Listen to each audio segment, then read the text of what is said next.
In today's video, I'm going to teach you how to use a sample in Soundation.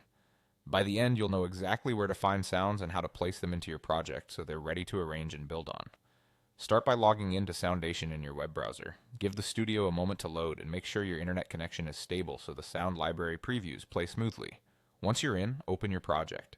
This is the song or session where you want to add a sample. If you've already been working on an arrangement, let it load completely so the timeline, tracks, and mixer are visible. Next, look to the right-hand side of the studio for the sound library. This panel is your hub for loops and one-shots. If your screen is narrow, resize the sidebar so the library list is easy to read. Inside, you'll see categories, collections, and a search bar. Think of this as your instrument store. It's where you'll pick the sounds that match your idea. Now browse or search for loops and samples. You can type keywords like a genre or instrument name, and then refine the results by genre, key, or tempo. Filtering helps you find sounds that fit your track without heavy editing.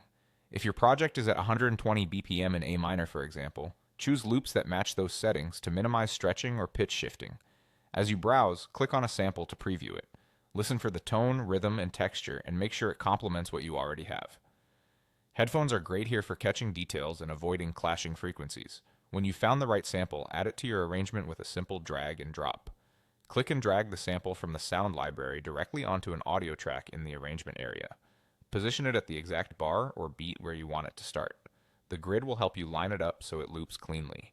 As soon as you drop it, Soundation creates an audio clip on that track. Press play to hear it in context with your project, and nudge the clip left or right if you need to tighten the timing.